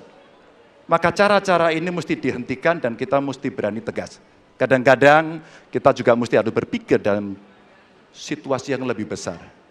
Mari kita ciptakan kembali Undang-Undang KKR. Mari kita hadirkan kembali Undang-Undang KKR agar seluruh persoalan-persoalan pelanggaran HAM itu bisa kita bereskan dengan cara itu. Sehingga bangsa ini akan maju dan tidak lagi kemudian berpikir mundur karena persoalan-persoalan seperti itu yang tidak pernah dituntaskan. Kita harus tuntaskan itu. Baik. Masih tersisa waktunya Bapak? Cukup. Cukup? Baik. Ya, dan kami silakan kepada calon presiden nomor urut 1 untuk menanggapi jawaban dari calon presiden nomor urut 3. Ya. Waktu Anda 1 menit Bapak. Ya, jawabannya kurang komprehensif karena masalahnya lebih kompleks dari itu, Pak Ganjar. Tapi izinkan saya sampaikan, untuk seperti ini minimal saya melihat harus mengerjakan minimum 4 hal. 1 adalah memastikan bahwa proses hukum menghasilkan keadilan. Yang kedua, ungkap seluruh fakta sehingga kebenaran menjadi pengetahuan semua, termasuk closure bagi keluarga. Yang ketiga, korban harus ada kompensasi, clear. Dan yang keempat, negara harus memberikan jaminan bahwa peristiwa-peristiwa seperti ini tidak boleh berulang kembali. 4 harus dikerjakan. Nah, saya kemudian melihat untuk itu bisa dikerjakan, maka kita tidak bisa abu-abu seperti yang tadi disampaikan. Saya melihat kalau begitu 4 ini harus dilakukan, berarti yang pertama mungkin kita harus melakukan investigasi ulang, melakukan review. Kita harus menyelamatkan institusi. memastikan bahwa institusi itu selamat. Saya ingin tahu apakah Pak Ganjar sependapat dengan pandangan saya. Terima kasih Pak Ganjar. Baik. Waktunya habis, selanjutnya kami berikan kesempatan kepada calon presiden nomor urut 3 untuk menanggapi tanggapan dari calon presiden nomor urut 1. Waktunya 1 menit dari sekarang. Soal komprehensi atau tidak komprehensif terkait dengan itu selera dan subjektif. Dari 4 hal tadi itu, saya kira hampir semua pelindungan korban dilakukan. Saya sampaikan pencari fakta sudah pernah ada. Kalau kemudian tidak terjadi, tidak boleh terjadi lagi, saya kira itu value yang mesti dicontohkan. Kita kerjakan semuanya. Saya orang yang tidak pernah abu-abu, hitam putih, sat-set. Kami tidak pernah ragu-ragu, kami tidak pernah abu-abu, maka kami pun tadi mengklarifikasi pertanyaan kepada pasangan calon nomor 2, karena kami bukan orang yang menunda pekerjaan, menggantung pekerjaan untuk kemudian menjadi komoditas. Saya selesaikan itu. Masih ada waktunya Bapak? Akan Cukup. ditambahkan? Baik.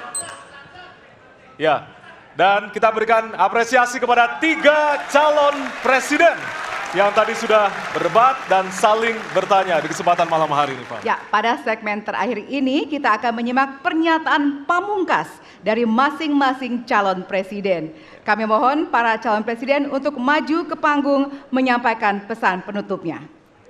Baik, kami persilakan kepada Bapak-Bapak calon presiden untuk kemudian merapat menuju ke panggung utama.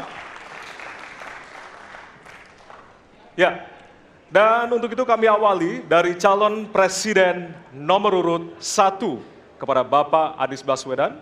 Waktu Anda 2 menit, dimulai dari sekarang. Di sini. Silakan Bapak. Saya rasa kita sama, rakyat Indonesia, saya, kita semua. Bahwa kita menginginkan sebuah negeri di mana praktek korupsi diberantas hingga tuntas. Pemerintah memberikan pelayanan yang terbaik. Dan kemudian kita menjunjung tinggi etika. Kita sama di situ. Karenanya saya ingin sampaikan kepada semua bahwa saat ini kita di persimpangan jalan. Antara tetap menjadi negara hukum di mana kekuasaan dikendalikan oleh hukum, atau kita menjadi negara kekuasaan di mana hukum diatur dan dikendalikan oleh penguasa. Oke?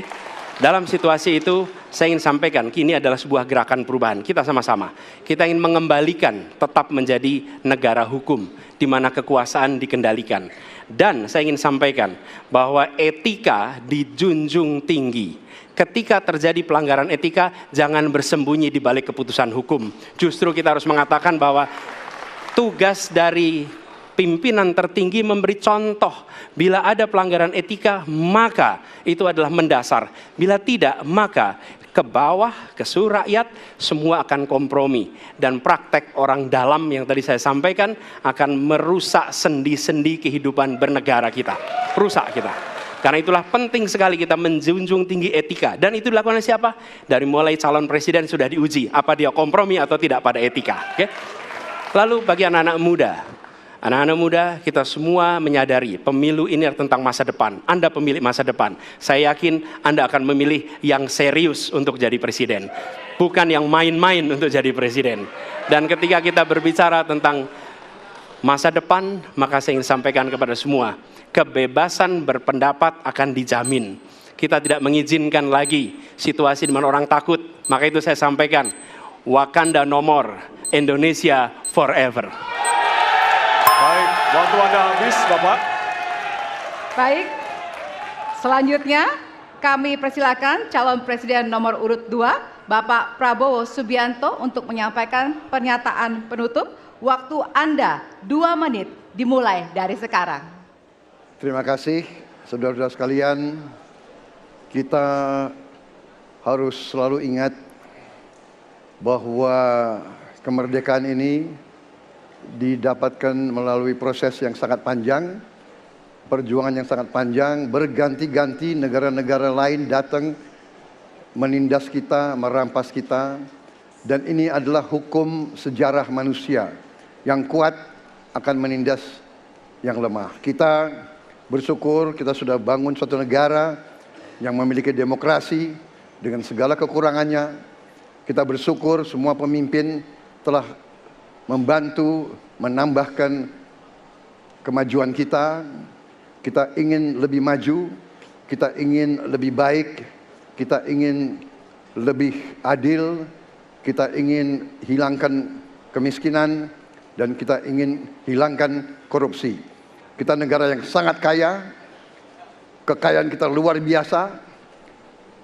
Kami, Prabowo Gibran, Koalisi Indonesia Maju, siap melanjutkan fondasi yang sudah dibangun oleh pendahulu-pendahulu kita. Kita yakin Indonesia akan melompat menjadi negara hebat, negara maju, negara makmur, negara adil.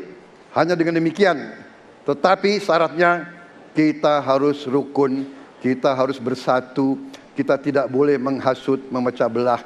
Kita tidak boleh untuk kepentingan sesaat, untuk kepentingan jangka pendek, untuk kepentingan diri kita, kelompok kita, kita tidak boleh mengorbankan persatuan, kesatuan, kerukunan bangsa Indonesia. Hanya dengan kerukunan, hanya dengan kearifan, hanya dengan kebersihan jiwa, tidak dengan permainan kata-kata retorika, tapi sungguh cinta tanah air, Indonesia akan maju. Habis, negara Bapak. hebat. Terima kasih. Terima kasih. Baik. Ya. Dan yang terakhir kita akan menuju ke calon presiden nomor urut 3, Bapak Ganjar Pranowo. Waktu Anda 2 menit dimulai dari sekarang. Terima kasih. Ini panggilan sejarah buat Ganjar Mahfud. Ganjar seorang anak polisi berpangkat tidak tinggi, bertugas di kecamatan. Pak Mahfud, bapaknya pegawai kecamatan. Kalau kita berada pada momentum yang sama, kami dan Pak Mahfud ini adalah orang kecil yang kalau bapaknya rapat kira-kira anggota Forkompimcam. Kami hanya di level kecamatan. Kami telah terbiasa mencoba mendengarkan keluh kesah rakyat. Panggilan sejarah inilah yang kemudian coba kita klasifikasi dari seluruh persoalan yang muncul. Bagaimana kita memberikan afirmasi kepada kelompok rentan. Ada kelompok perempuan, penyandang disabilitas, anak-anak, termasuk manula. Mereka butuh perhatian yang lebih. Maka inilah cara kita membangun melibatkan mereka tanpa meninggalkan mereka. No one left behind. Yang kedua, bagaimana pemerintah betul-betul bisa melayani dengan memberikan teladan dari pemimpin tertinggi. Yang anti korupsi, yang menunjukkan integritas, yang menunjukkan layanan pemerintahan yang mudah, murah, cepat, sat-set. Kalau itu bisa kita lakukan, maka betapa bahagianya rakyat ini. Pemerintah ini ada.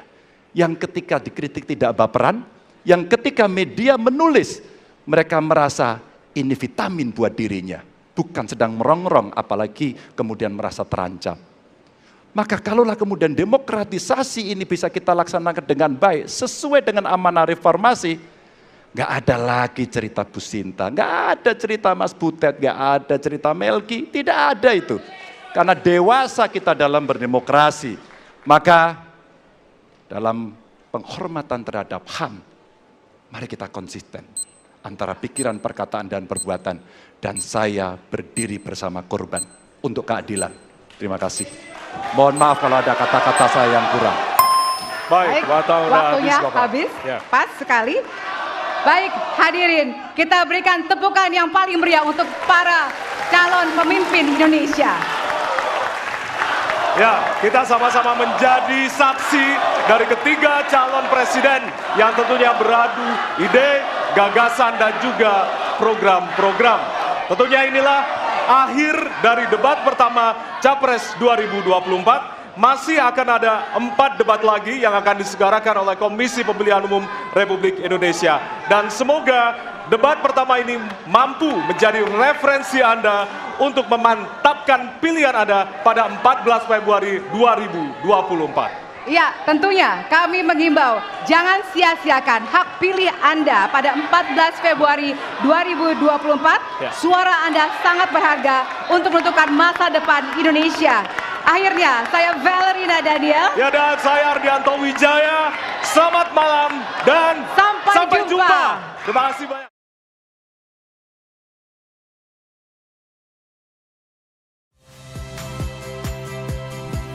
Saya Yasir Neneama. Saksikan program-program Kompas TV melalui siaran digital, pay TV, dan media streaming lainnya. Kompas TV, independen, terpercaya.